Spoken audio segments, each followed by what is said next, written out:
하나님 말씀을 봉독합니다. 오늘 함께 나누실 하나님의 말씀은 구약성경 잠언 17장 3절 한 절의 말씀을 봉독합니다. 구약성경 929면 잠언 17장 3절 한 절의 말씀을 우리 함께 큰 소리로 합독하여 봉독하도록 하겠습니다. 말씀을 다 같이 봉독합니다. 도가니는 은을, 풀무는 금을 연단하거니와 여호와는 마음을 연단하시느니라. 아멘. 날씨가 많이 추워졌습니다. 많은 분들이 감기 때문에 고생을 하고 있습니다. 여러분들도 건강에 유의해 주시기 바랍니다. 건강을 위해서는 운동을 하셔야 됩니다. 운동을 하셔서 여러분들의 그 육체적인 단련이 있어야 됩니다. 그래야만 면역 기능도 좋아지고 여러분들이 여러 가지 많은 병균들이 침투를 해도 이길 수 있습니다. 특별히 요즘에 강조되고 있는 게 이 코어 근육입니다. 사람이 살아가는 데 있어서 가장 기본적인 근육인데 그것이 나이가 연세가 되시면서 그것이 자꾸 풀어주기 힘이 없어지면 어른들 말대로 자꾸만 질질 셉니다. 그래서 여러분들 그게 가장 기본적으로 우리에게 중요한 것인데 여러분들이 조금씩 힘드셔도 운동을 해서 잘 여러분의 몸을 단련하셔서 건강한 몸으로 여러분들이 살아가실 수 있기를 축복합니다. 오늘 본문에 보면 한 절의 말씀이기 때문에 우리가 내용이 복잡하거나 어렵지 않습니다. 마음을 연단하시는 하나님이라고 되어 있는데 우리가 이런 질문을 할 수 있습니다. 왜 하나님은 그러면 마음을 연단하실까라고 하는 것입니다. 하나님이 마음을 연단하시는 데는 이유가 있습니다. 보통 4가지 정도의 이유를 우리가 찾아볼 수 있는데 그 중에 첫 번째는 뭐냐면 사람의 마음이 죄로 인해서 타락하고 부패하고 그래서 결국은 그 마음이 참되지 못하다는 데 있습니다. 그리고 사람의 마음은 확정적이거나 결정적이어서 정하고 나면 변하지 않거나 그러면 좋은데 그렇지 않다는 사실입니다. 비록 하나님께로부터 새 마음을 부여받았어도 그 마음이 훈련되고 연단되어서 정한 마음이 되지 않으면 언젠가는 그 마음도 약해지고 그리고 혼미해지고 그 마음도 주님에게서 멀어질 수 있기 때문입니다. 그래서 하나님은 그 마음을 새롭게 하고 그리고 그 마음을 견고하게 하고 그 마음을 정하게 하기 위해서 우리의 마음을 연단하십니다. 마음이 새로워지거나 변하면 삶이 바뀝니다. 사람이 여러 가지 많은 삶의 동기가 있지만 무엇보다도 사람의 마음은 사람의 삶의 동기의 가장 중요한 근본이기도 합니다. 그렇기 때문에 사람의 마음이 변하면 그 사람의 삶도 조금씩 변하는 것입니다. 젊을 때는 장가들기 전에는 전혀 그런 일에 관심도 없고 그렇지 않았던 사람이 장가를 들고 다른 사람의 마음과 부닥치면서 그 사람의 마음을 통해서 새로운 마음을 배우고 그 마음에 훈련이 되면 그 삶이 변하는 걸 많이 보게 됩니다. 아주 깔끔 떨던 사람도 그게 변하고요. 음식 타박하던 사람도 변하고요. 여러 가지 많은 이 생활 습관들을 바꾸는 사람들을 보게 되는데 그게 다 어디로부터 오는 거냐면 마음으로 말미암아 연단을 받아서 그래요. 처음에는 그게 부닥치는 일이고 거슬리는 일이고 마음이 안 들어서 투덕대고 싸우고 다투겠지만 시간이 지나면 서로의 마음에서 이렇게 훈련이 되고 연단이 되면 서로 잘 익숙해지고 그런 일들을 잘 감당할 수 있게 되는 것입니다. 우리의 속담에도 마음 먹기 달렸다는 말이 있지 않습니까? 그러니까 우리가 어떤 마음을 먹고 사느냐에 따라서 우리의 삶이 바뀔 수 있습니다. 그러니까 여러분들의 삶이 마음에 안 들면 먼저 여러분 마음을 좀 바꿔보세요. 여러분의 삶이 마음에 안 들면 어떤 사람이 마음에 안 든다고만 생각하지 마시고 환경이 마음에 안 든다고만 생각하지 마시고 먼저 여러분 마음을 바꾸려고 해보세요. 내 마음이 혹시 잘못되어 있지 않나? 내 마음이 너무 단단하고 견고하지 못하고 그래서 자꾸만 흔들리고 유약하고 그렇지 않나? 우리의 마음을 먼저 살펴보고 그 마음을 먼저 훈련하는 것이 필요합니다. 마음이 새로워지고 연단되어야 삶도 새로워질 수 있고 삶이 새로워지면 그 안에서 여러분들이 얻게 될 행복도 훨씬 더 커지고 많아지는 법입니다. 또 두 번째로 하나님께서 우리의 마음을 연단하시는 이유는 하나님의 사람과 마음을 나누는 교제를 하기 원하시기 때문입니다. 여러분 사람과 사람 사이에도 마음과 마음을 주고받는 걸 우리가 교제라고 말하는데 하나님도 우리와 이런 교제를 나누기를 원하십니다. 그러니까 하나님은 우리가 하나님을 섬기되 기계적이거나 우상을 섬기듯이 그렇게 막연하게 혹은 우리가 마치 돌이나 나무 앞에 절하고 우리가 제물을 바치고 내가 원하는 거 소원 빌고 그리고 신이 뭐라고 말하는지 안 듣고 내 마음대로 해도 신앙인 것처럼 여기는 그런 신앙으로 하나님을 대하기를 원치 않으신다는 뜻입니다. 하나님은 저와 여러분들의 마음과 교류하기를 원하십니다. 그러니까 우리의 마음이 하나님과 교류를 하려면 최소한 하나님의 마음과 우리의 마음이 교차점이 생겨야 돼요. 교차점이 생겨야 마음의 교류가 있을 것 아닙니까? 동상이몽이면 교류가 없죠. 교류가 될 수 없습니다. 여러분들 요즘에 부부들이 동상이몽이 많다 그래요. 같이 살지만 다른 생각 갖고 사는 거예요. 그냥 대화해봤자 매일 싸움밖에 날 게 없고 서로 살긴 살지만 무덤덤하고 심지어는 요즘에는 침대도 베드도 2개를 놓고 한 방에서 쓰고 여러 가지 이런 일들이 많아요. 사회 현상이니까 우리가 어떻게 할 수는 없겠지만 그러다 보면 자꾸만 멀어지게 되는 것입니다. 하나님과의 신앙도 마찬가지입니다. 우리가 신앙이 깊어진다는 건 결국 뭐냐면 오래 다녔다는 것이 아니라 하나님과 내 마음이 자꾸 교차되는 것이 많아지는 거예요. 하나님과 내 마음이 교차되고 그래서 어우러지고 그리고 하나가 되는 것이 점점 많아지는 게 신앙이 좋아지는 거예요. 그러려면 우리의 마음이 하나님의 마음과 자꾸 접촉을 해야 되고 부딪혀야 돼요. 그래서 우리의 마음이 하나님의 마음으로 연단이 되고 단련되고 서로 그 마음을 주고받는 내용들이 있어야 됩니다. 그래서 하나님은 우리의 마음을 연단하시는 거예요. 우리가 하나님을 향해서 하나님이 우리를 사랑하는 것처럼 우리도 하나님을 마음을 다하고 성품을 다하고 뜻을 다하고 힘을 다하여 하나님을 사랑할 수 있는 우리가 되도록 만드시기 위해서 그래서 하나님과 우리 사이에서 온전한 사랑, 온전한 관계, 온전한 마음을 서로 주고받으며 온전히 하나가 되는 관계를 만들기 위해서 하나님은 우리의 마음을 연단하십니다. 그래서 여러분들 내 마음대로 내 성질대로 안 될 때가 많잖아요. 기도해도 안 되죠. 기도해도 안 되는 건 여러분 이런 것도 한 번쯤 생각해 보세요. 하나님이 왜 내 기도를 안 들어주실까? 그런 이면에는 그런 것도 있는 거 아니겠어요? 네 마음대로 안 된다. 네 마음대로 안 된다. 너도 내 마음을 좀 들고 내 마음을 좀 살피고 내 마음과 좀 교류를 나눠서 내 마음이 뭔지 좀 물어보고 내 마음을 네가 좀 들을 줄도 알고 그래서 그것을 서로 나누면서 그 문제를 풀어가야 되는데 너는 네 마음에 원하는 것만 구하고 네가 원하는 대로만 하고 싶고 나는 거기에 절대로 응답할 수 없다 라고 말씀하시는지도 모르잖아요. 우리는 하나님과 이렇게 마음의 교차점을 찾으려고 하지 않습니다. 그래서 하나님은 우리를 마음의 연단을 시키시는 거예요. 살아있는 교제를 위해서 하나님은 우리의 마음을 단련시키십니다. 세 번째로 하나님은 우리의 마음을 단련시키시는 이유는 뭐냐면 우리의 마음이 하나님의 마음을 닮게 하고 싶으신 거예요. 하나님의 마음은 온전하신 겁니다. 창조주 하나님이고 만물을 만드신 분입니다. 당연히 그분의 마음은 완전합니다. 우리의 마음이 그분의 마음을 닮기 원합니다. 우리는 비록 새 마음을 얻었고 성도가 새 사람이 되었음에도 불구하고 아직 연약합니다. 아직 온전하지 못합니다. 그래서 여러분들이 신앙에 흔들림이 있을 수도 있고 넘어짐이 있을 수도 있고 유혹도 있고 시험도 있습니다. 성숙하지 못합니다. 그래서 미성숙한 모습들을 우리가 보입니다. 신앙이 좋은 것 같다가도 어느 날 쓰러지고 넘어지죠.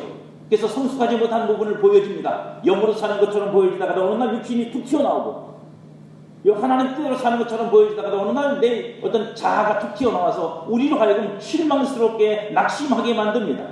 하나님은 우리를 그대로 두지 않고 우리로 하여금 하나님을 닮은 마음으로 되어지도록 그 하나님의 성숙함과 온전함의 마음으로 되어지도록 우리를 단련시켜서 키우시고 마음을 성장시키시는 것입니다. 사도행전 13장 22절에는 바울이라고 하는 한 사람이 나오는데 이 사람에 대해서 하나님이 뭐라고 말씀하시면 내 마음에 합한 사람이랍니다. 참 놀라운 표현입니다. 어떻게 하면 하나님의 마음과 합해질 수 있는 마음이 될 수 있을까?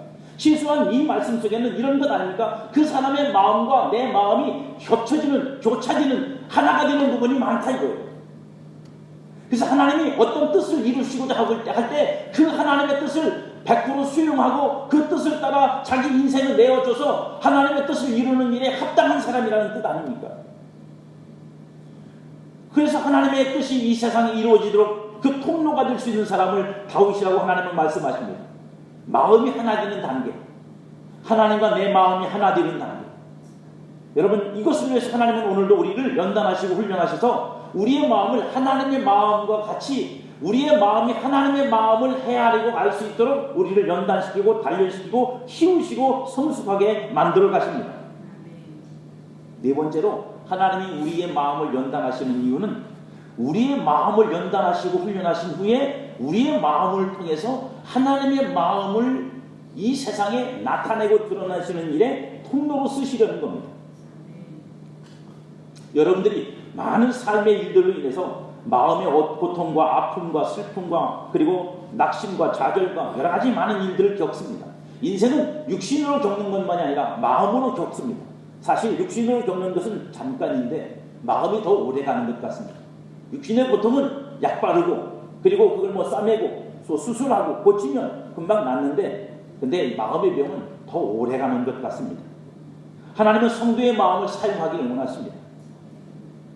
성도의 마음을 통해서 하나님은 일하기 원하시는데 우리의 마음이 하나님의 마음으로 쓰실 수 없는 하나님의 마음의 통로가 될 수 없는 어떤 한 인격과 존재를 향하여 그 마음이 열려져서 그 마음을 통해서 다른 마음을 만질 수 있는 그릇이 되지 못하면 통로가 되지 못하면 하나님은 그 사람을 쓰실 수가 없어요. 기계적으로는 쓸 수 있어요. 그냥 은사나 능력으로 기계적으로는 쓸 수 있지만 마음과 마음을 주고받고 나누면서 그 마음을 항복시키고 그 마음을 뜨겁게 만들고 그 마음을 감동시키는 일은 못합니다. 그러니까 하나님께서 우리의 마음을 먼저 연단하시고 훈련시키고 단련시키셔야 하나님의 마음으로 우리의 마음을 통해서 다른 사람의 마음을 만지실 수 있어요. 그래서 하나님은 우리의 마음을 연단하시는 것입니다. 하나님은 우리의 마음을 통로로 쓰기 위해서 우리를 연단하십니다. 어떤 사람은 강하게 만드세요. 강함을 가지고 연약한 자들을 굳게 붙잡아 주죠. 어떤 사람은 반대로 아주 부드럽게 하십니다. 부드럽게 하심으로 강한 자들의 마음을 녹이시기도 하고 더 연약한 자들의 마음을 더 부드럽게 만들어주기도 합니다. 어떤 때는 하나님께서 그 마음을 아주 예민하게 만들어주셔서 그렇죠? 그 예민한 마음을 가지고 다른 사람보다 더 많이 다른 사람의 마음을 느끼고 경험하고 그 사람의 마음을 만질 수 있도록 해주십니다.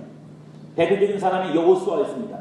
여호수아는 모세의 시종이었고 평생 모세를 쫓아다니며 살았고 40년 광야의 삶에서 모세를 통해서 모세가 어떻게 사는지를 봤고 이스라엘 백성들의 태도가 어떤지를 다 보았습니다.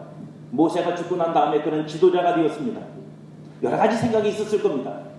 한편으로는 지도자가 된다는 영광도 있었을 것이고 기쁨도 있었을 것이지만 한편으로는 그런 생각이 저 같았으면 들었겠어요. 하고 싶지 않다. 왜냐하면 모세가 40년 동안 이 백성들을 이끌어가는데 백성들이 모세를 향해서 하는 태도를 보니까 이건 뭐 죽자는 거지 살자는 일은 아니잖아요. 매번 모세가 죽을 위기에 놓여있지 사람들이 모세 추종하면서 모세를 높여준 적은 한 번도 없거든요. 성경이 보면 그래요. 그러니까 여호수아가 아마 저 같았으면 못했을 겁니다. 차라리 지도자가 되느니 그냥 조용히 그냥 순종하고 살고 충성하고 살고 봉사하고 살고 그냥 끝내겠습니다. 하지만 하나님께서 그에게 기름을 부으셔서 그를 지도자로 삼으셨어요. 그리고 하나님이 그에게 하신 첫 번째 명령이 뭔지 아십니까? 내가 내게 명한 것이 아니냐? 마음을 강하게 하고 담대게 하라. 두려워 말며 놀라지 말라. 네가 어디로 가든지 네 하나님 여호와가 너와 함께 하느니라. 하나님은 이 여호수아의 마음을 강하고 담대하게 연단하시고 훈련하시고 그리고 그가 그렇게 되기를 원하셨고 그렇게 되라고 명령하시고 그를 쓰십니다. 그래서 그는 그 많은 군대를 데리고 군대도 아니죠. 사실은 그냥 국민이죠.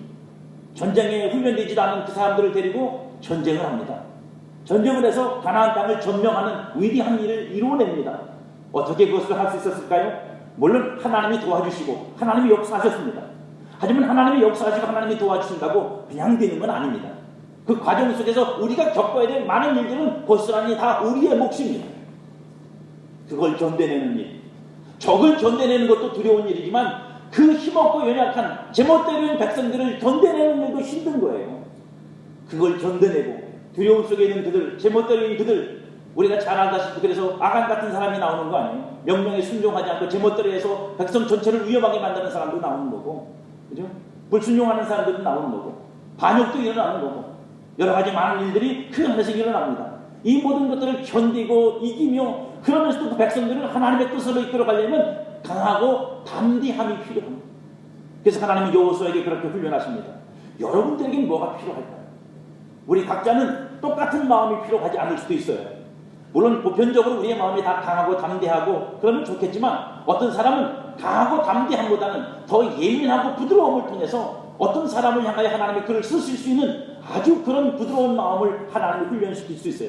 그래서 내 강팍한 마음들, 다른 사람을 함부로 생각했던 마음들을 하나님이 깨뜨리시고 무너뜨리시고 그것들을 녹이시고 그것을 행복하게 만드시고, 그래서 다른 사람의 마음을 깊이 가질 수 있는 마음을 가질 수 있도록 자기의 삶을 통해서 하나님이 그를 훈련하실 수도 있습니다.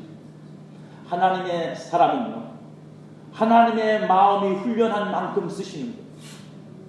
마음이 훈련되지 않은 사람은 기계적으로 쓰임받을 수 있지만, 그러나 그는 다른 사람을 감동시키고 그 마음을 움직일 수 있는 그런 사람으로 쓰임받기는 어렵습니다. 하나님은 마음이 훈련된 대로 그를 쓰십니다. 당신의 마음, 여러분의 마음은 삶을 통해서 어떻게 연단을 받고 있는지 보십시오. 하나님이 그것을 통해서 여러분에게 일하실 것이라는 사실을 잊지 마십시오. 그러면 마음을 연단하시는 하나님, 마음을 연단한다는 것은 구체적으로 어떤 것을 연단하시는 것일까요? 우리는 보통 인간을 세 가지로 표현합니다. 지정의라고 표현하죠. 지적인 면이 있고 정적인 면이 있고 의지적인 면이 있다고 우리는 말합니다. 그러므로 우리가 하나님께 연단받는 부분도 각자가 다릅니다. 왜냐하면 저와 여러분들이 타고난 성향이 다르기 때문입니다. 어떤 사람은 지적인 부분에서 이미 훌륭한 사람들이 있습니다. 세상에서도 여러 가지 많은 면에서 훈련되고 연단된 사람들이 있어요. 그 연단된 사람들은 신앙 안에서 또 다시 그것을 동일하게 연단받을 필요는 없다고 저는 생각합니다. 성경도 그렇고요. 그래서 우리가 집중적으로 연단받고 훈련받을 부분들은 각자 다릅니다. 지정의 부분에서 어떤 사람은 지적인 부분이 부족해서 하나님이 그것을 연단하시고, 어떤 사람은 정적인 부분이 부족해서 정적인 부분을 연단하시고, 어떤 사람은 의지적인 부분이 연약해서 의지적인 부분을 연단하십니다. 먼저 지적인 부분을 생각해보면 우리가 이런 것들을 생각할 수 있어요. 우리가 지적인 부분은 보통 생각, 지각 혹은 의식이라고 하는 세 가지 차원에서 생각해 볼 수 있는데, 생각은 뭐죠? 여러분 머리에서 생각하는 겁니다. 마음의 생각이라고 우리가 보통 말하고 머리의 생각이라고 말하는데, 생각은 가장 중요한 여러분 영적인 통로입니다. 여러분이 어떤 생각을 먹느냐에 따라서 여러분에게 역사하는 영이 달라질 수 있어요. 그러니까 악한 생각에 사로잡혀 있는 사람은 악한 영이 역사를 합니다. 선한 생각에 그가 사로잡혀 있다는 것은 그에게 역사하는 영이 선하다는 뜻이기도 합니다. 그만큼 우리의 생각은 중요한 통로입니다. 그래서 요한복음 14장 26절에 보면 예수님께서 성령을 보내시다고 말씀하시면서 성령이 우리 가운데서 역사하시는 한 방편으로 어떻게 역사하시느냐, 보혜사 곧 아버지께서 내 이름으로 보내실 성령, 그가 너희에게 모든 것을 가르치고 내가 너희에게 말한 모든 것을 생각나게 하시리라. 그러니까 성령이 역사하시는 영역 중에 하나가 뭐냐? 생각이에요. 그러니까 여러분의 생각이 악한 것이나 어두운 것이나 세상적인 것에 계속 사로잡혀 있으면 성령이 여러분의 생각을 통해서 하나님의 말씀을 줄 수가 없어요. 하나님의 생각을 여러분 생각이 집어넣을 수가 없어요. 선한 생각으로 여러분을 인도할 수가 없다고. 그러니까 우리의 생각이 훈련되고 연단되어야 됩니다. 성도의 생각이 하나님의 연단을 받아서 하나님의 통로로 되고 쓰임을 받아야 돼요. 그러면 여러분의 생각은 하나님의 생각으로 가득 찰 것이고 영의 생각으로 가득 찰 것이고 여러분의 생각은 성령의 생각으로 가득 찰 수 있게 될 것입니다. 성도의 생각은요, 성령의 생각, 하나님의 생각만 통로가 되는 게 아니라 마귀의 생각도 들어올 수 있어요. 세상 생각도 들어올 수 있어요. 육신의 생각도 들 수 있어요. 그렇기 때문에 우리의 생각은 전쟁터예요. 내가 어떤 생각을 선택하느냐에 따라서 그 사람의 생각의 흐름이 달라지고, 생각의 흐름이 달라지면 사는 게 달라지는 거예요. 선택이 달라지고 결정이 달라져요. 여러분 생각에 이 생각은 아니야 라고 생각되는 것들은 거절할 줄 아셔야 돼요. 거부하실 수 있어야 돼요. 노할 줄 아셔야 된다고요. 노할 줄 모르는 사람은 싸움에서 이길 수가 없어요. 마귀가 여러분들에게 수없이 많은 노크를 할 겁니다. 생각으로 노크를 할 거라고요. 여러분들이 생각하지 않으려고 했던 생각들도 집어넣어 줄 거예요. 그때 여러분들이 노할 수 있어요.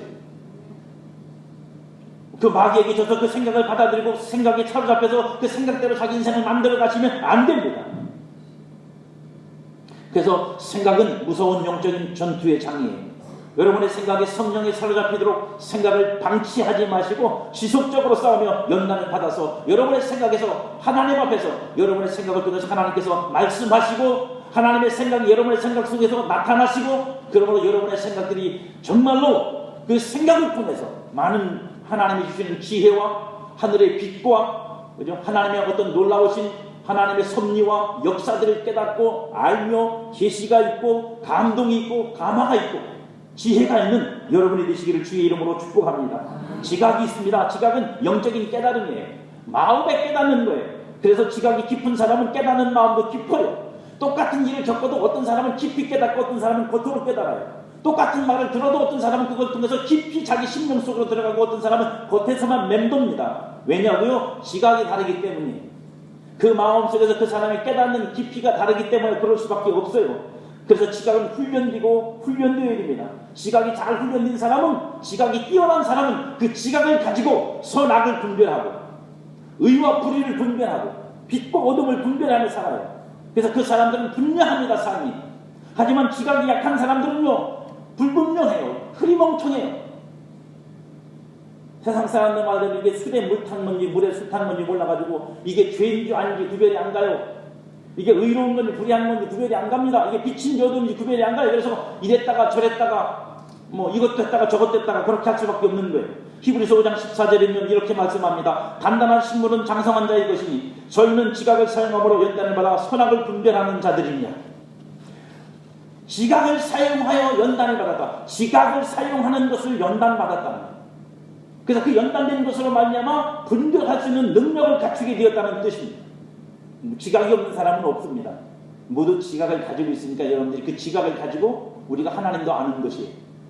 그런데 이 지각이 연단을 받아야만 그 지각이 강해지고 그 지각이 선명해지고 그 지각이 하나님 앞에서 뚜렷해야만 선악을 분별할 수 있게 되는 것이고, 그리고 그것을 따라 나를 내어드리고 순종할 수 있는 겁니다. 여러분, 많은 사람들이 지식은 갖고 있어요.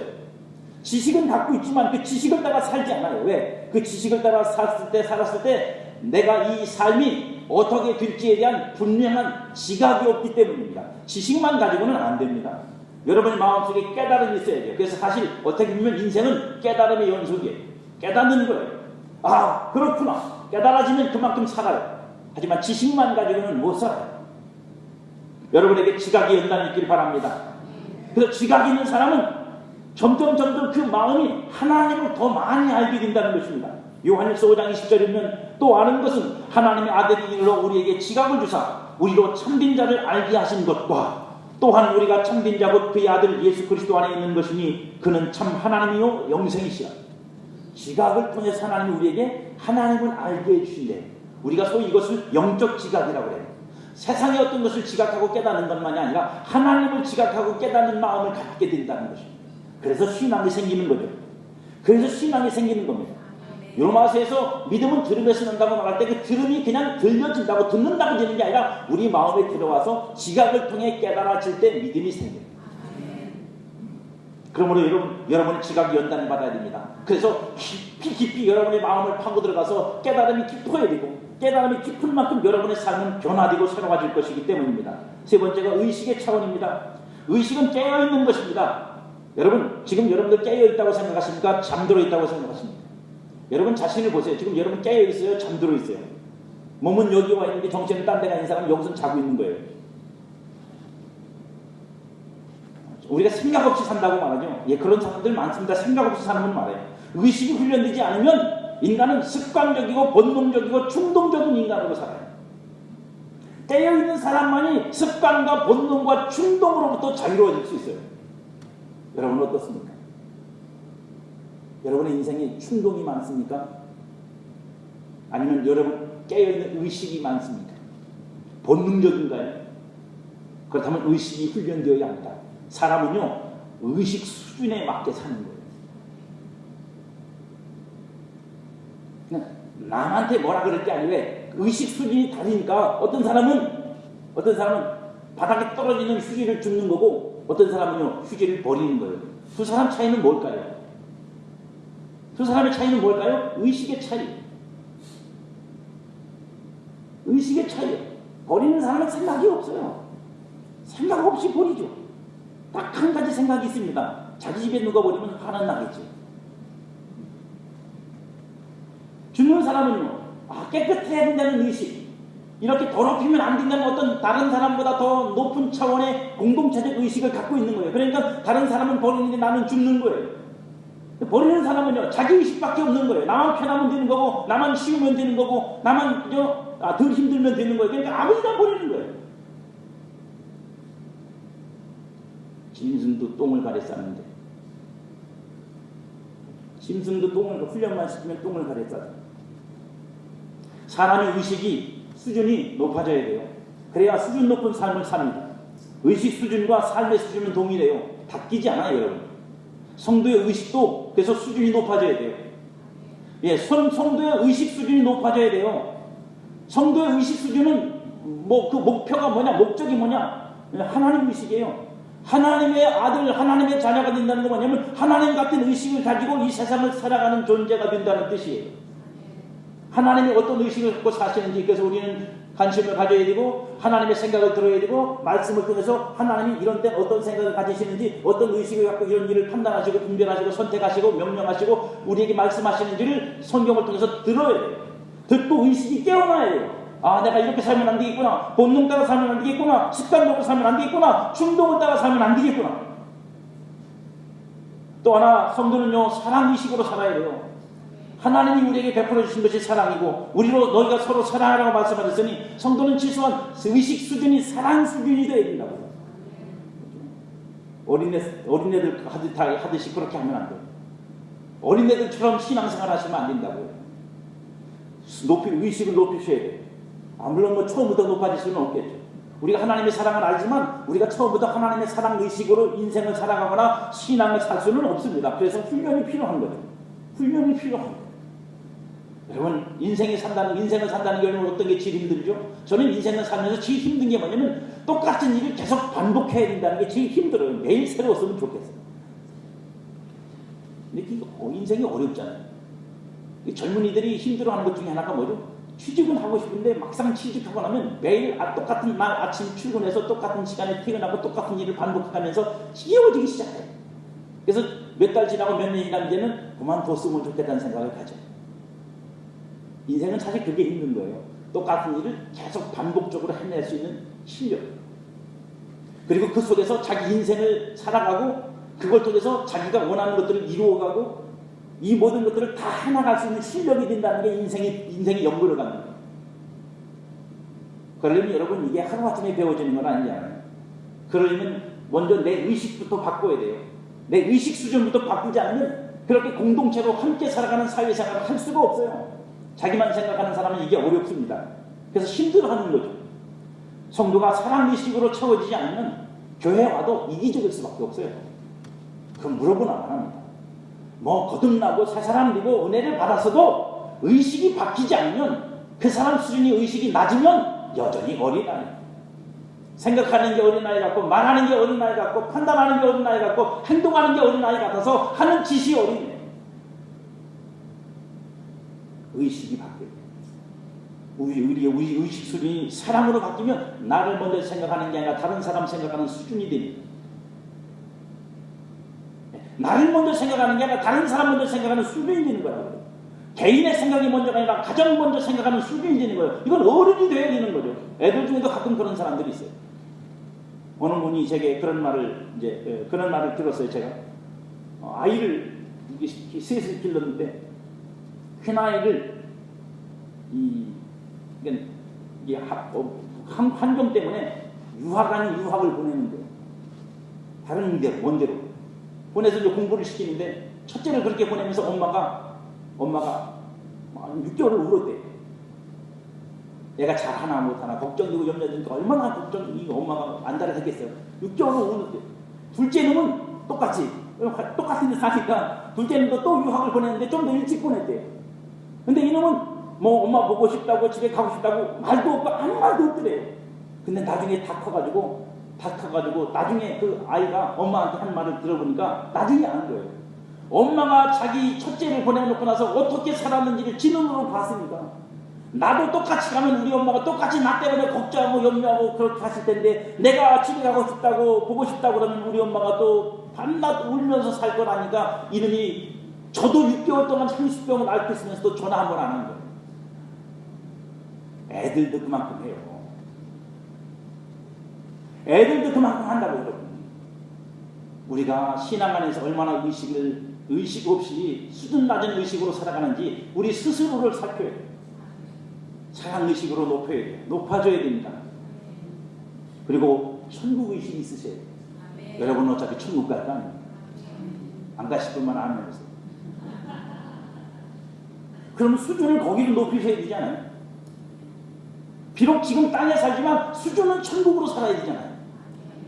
여러분, 내일 여러분들이 만약에 그죠? 500평짜리 아파트에 매월 5천만 원씩 월급이 받는 그런 직장으로 옮겨서 산다고 생각해 보세요. 그럼 여러분 오늘처럼 찌질하게 살 거예요? 계속? 그럼 그 수준에 맞게 여러분 생각도 바꾸고 옷도 좀 바꾸고 안 그러실 것 같아서 변하지 않는 것이 마음에 들긴 합니다만, 여러분 천국을 바라보고 사는 게 성도라면 우리의 의식 수준도 천국으로 바뀌어야죠. 물론 힘들죠. 어렵죠. 왜? 땅에 살고 있으니까 보이는 게 있고 손에 잡히는 게 있고 느껴지는 게 있으니까 그걸 천국 의식으로 바꿔 산다는 건 쉽지 않습니다. 하지만 그래서 훈련이 필요해요. 여러분의 지적인 측면이 잘 훈련되길 축복합니다. 물론 정적인 측면도 훈련이 돼야 돼요. 여러분 최소한 여러분의 사랑이라는 감정이 인간의 애정으로 끝나면 안 돼요. 주님 안에서 뭐 사랑합니다 사랑합니다 그러고 나서도 그저 자기 편만 사랑하는 그 애정이요. 여러분 하나님 사랑 아니요. 그 정도 갖고 여러분 하나님의 사랑이라고 말하지 마세요. 하나님의 사랑은 원수를 위해 죽으신 사랑이에요. 나 좋아하는 사람만 좋아해놓고 나서 그게 사랑이라고 말하지 마세요. 사랑이 아닌 건 아니지만 그 정도의 사랑으로 하나님의 사랑이라고 우리가 말할 수 있는 건 아니다고요. 그 사랑이 더 키워져야 돼. 여러분 커져야 된다고요. 그러니까 우리의 이 정적인 측면도 여러분 넘어서야 될 게 많아요. 넘어서야 될 게 많다고. 여러분 인간적인 것을 넘어서야 됩니다.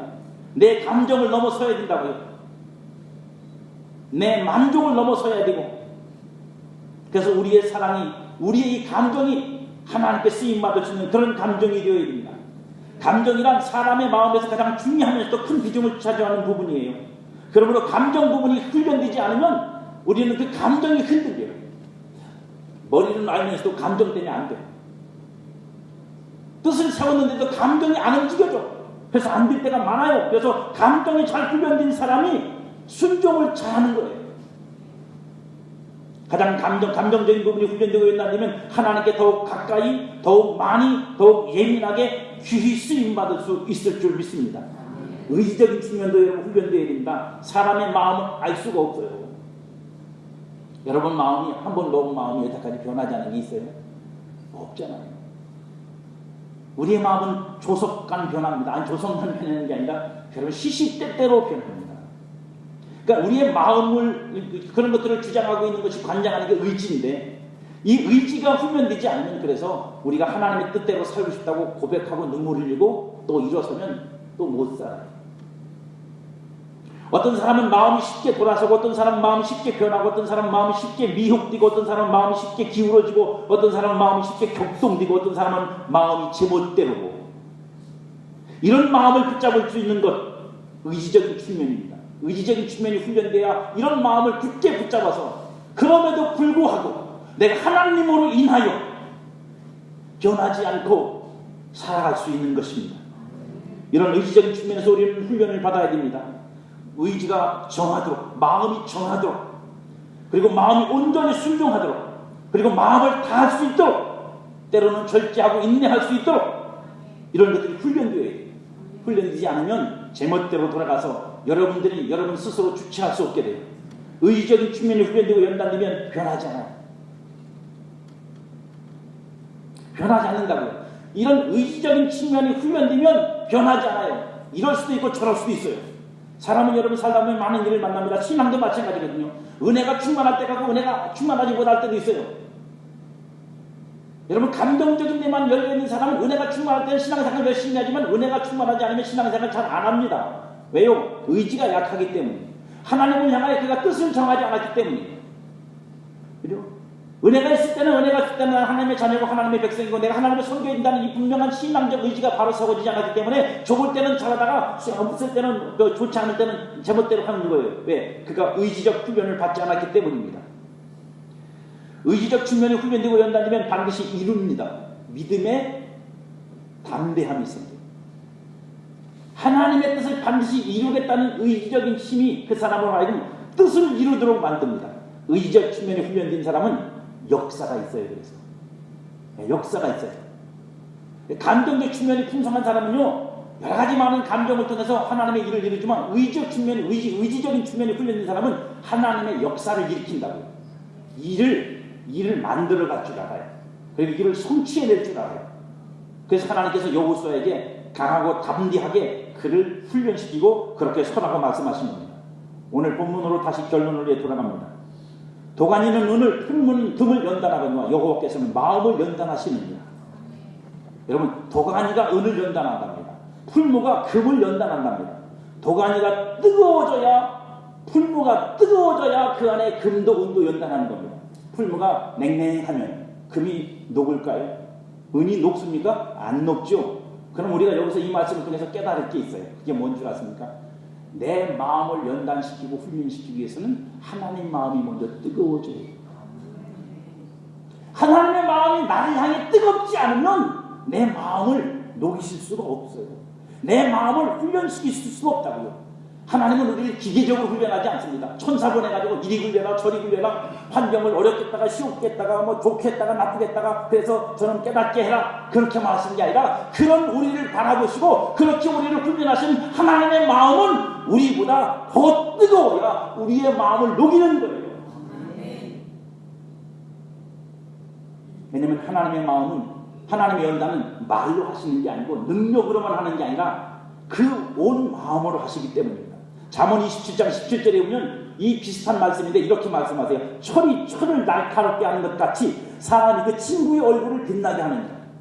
여러분, 철을 깎아내려면 철보다 강한 것이 이 부딪혀야 깎여지는 거예요. 저와 여러분의 마음을 하나님이 훈련시키려면 우리의 마음보다 더 크시든 더 뜨겁든 더 높든 우리의 마음을 품어낼 수 있고 녹여낼 수 있고 우리의 마음을 다 감당할 수 있는 마음이어야 되는 거예요. 내 마음 하나도 감당 못하면서 누가 내 마음을 여러분 연단시키겠어요? 못하죠. 우리 실패 많이 하잖아요. 유일하게 하는 존재 하나가 있어요. 그게 뭐냐면 부모예요. 부모님만 자식의 마음을 그나마 연단시켜요. 왠 줄 아세요? 자식보다 훨씬 뜨겁고 자식보다 그 마음이 훨씬 뜨거우니까요. 자식이 잘 되길 바라는 마음이 뜨겁고 그 자식이 올바로 되길 원하는 마음이 뜨거우니까 그 뜨거움으로 그걸 녹일 수 있는 거예요. 누구도 못 녹여요. 누구도 녹일 수 있는 마음이 아니에요. 인간의 마음은. 실제적으로 말씀, 환경, 사람, 은혜, 성령, 고난, 환난 등을 사용하시지만, 그래서 연단하시고 훈련하시지만 그 모든 것을 움직여서 나의 마음을 연단하시고 그 마음을 얻고자 하시는 것은 하나님의 뜨겁게 달궈진 우리를 향한 마음이라는 사실을 깨달아야 돼요. 이걸 못 깨달으면 연단은 연단대로 받고 다시 해요. 이런 깨달음이 있기를 주의 이름으로 축복합니다. 하나님의 마음이 우리의 마음을 연단시키는 것입니다. 마음으로 마음이 연단되는 거예요. 환경만 가지고는 안 돼요. 환경만 가지고는 안 되고 마음으로. 저는 여러분들에게 이런 축복을 드리고 싶어요. 여러분들도 연단 받을 수 있어요. 그래서 고난이 있을 수 있고 환난이 있을 수 있고 삶의 어려움이 있을 수 있고 때로는 고통이 있을 수 있고 때로는 절망과 좌절이 찾아올 수도 있고 때로는 우리가 또 높아질 수도 있어요. 여러분, 그것 가지고 이런 것도 있고 저런 것도 있구나, 인생은 이렇고 저렇구나, 그 정도 연단 받으시는 건 중요하지 않아요. 여러분들이 정말로 그 속에 연단 받을 것은 뭐냐면 그것을 통해서 나를 만지시고 내게 찾아와 내 마음을 움직이시려고 하는, 내 마음을 단련하시라고 하는 하나님의 그 뜨거운 열기를 깨닫지 못하면 그거는 반쪽짜리 훈련이에요. 그 마음이 뜨겁게 내 마음을 녹여서 나를 항복시켜요. 그래야 비로소 그 연단이 온전해집니다. 왜요? 마음은 마음으로만 연단이 되죠. 그 마음을 느껴야 그 고달픔도 힘겨움도 그렇구나. 그래, 내가 이걸 감당해야지. 이거 내가 그치. 내가 깨닫지 못했으니 깨달아야지. 이런 마음을 먹어지는 거지. 이거 여러분 뭐 속으로 이갈면서 연단받는 건 아니잖아요. 속에서 원한 생기면서 연단받는 건 아니잖아요. 하나님 나한테 불만 있으세요? 왜 나한테 이러세요? 이러면서 연단받을 수는 없잖아요. 처음엔 그래도 사랑으로 불붙은 마음이 오늘도 우리를 연단하시는 것입니다. 우리의 모든 연단과 훈련은 하나님의 불붙은 마음에 녹아서 순결해집니다. 우리 안에 있는 그리스도의 참 마음이 나타나도록 우리의 옛사람의 마음을 녹이고 또 녹여서 순결하고 깨끗하고 온전한 정금같이 만드시는 거예요. 그래서 욥이 고백한 것처럼 나의 가는 길을 오직 그가 아시나니 그가 나를 발견하신 후에는 내가 정금같이 나오리라. 하나님은 우리의 마음속에서 가장 기대하시는 것이 무엇이겠습니까? 빌립보서 2장 5절에서 이렇게 말씀하십니다. 너희 안에 이 마음을 품으라고 그리스도 예수의 마음. 여러분들 이 마음을 품고 사십니까? 아멘 안 하십니까? 품고 사십니까? 아멘 하면 품지만 마시고 그 다음을 얘기해야 되는데 아멘 안 하니까 그 다음 할 말이 이렇어요. 끝내야 되는데 빨리. 품지도 않고 살면 어떻게 합니까? 그리스도 예수의 마음을 품어야죠. 성령 안에서 이미 여러분들 그 마음을 얻었고, 그렇다면 그 마음을 여러분들이 끊임없이 어떻게 해요? 끄집어내야죠. 그래서 어떤 상황, 어떤 선택, 어떤 결정과 어떤 것 속에서 내 마음이 아니라 그의 마음이 어떤 것인지를 내 안에 품어보려고 노력하고 그 마음을 따라 살아보려고 노력하고, 품는 것으로만도 만족하지 않아요. 그걸 품으면 어떻게 돼요? 품는다는 건 뭐죠? 간직한다는 거고 내 안에서 길러낸다는 거예요. 그 마음의 온전함이 나타날 때까지 그것이 커져야 되잖아요. 아니 다른 알을 품었으면 배알을 낳아야지 365일 알만 품고 있어요. 낳아야 될 거예요. 낳아야 될 거예요. 그때 마음을 품었지만 그 품은 마음이 내 삶이 되도록 품어내야죠. 그래야지 품는 거지. 내 안에 그리스도의 마음이 있습니다. 주여 할렐루야. 그리고 살기는 엉뚱하게 살면 그건 여러분 품은 게 아니에요. 만들어내야죠.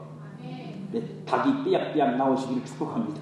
대가리가 연단되고 훈련된 마음이, 그래서 우리의 삶이 하나님 앞에서 예수의 마음이 품어지고 그 품어진 마음의 삶을 통해 나타나도록 하나님은 우리의 마음을 오늘도 연단하십니다. 정금 같은 성도, 거룩한 신부 같은 성도, 순수한 성도, 예수 마음을 닮은 성도, 그런 성도로 저와 여러분 모두가 다 주님 앞에 설 수 있기를 주님의 이름으로 축복합니다.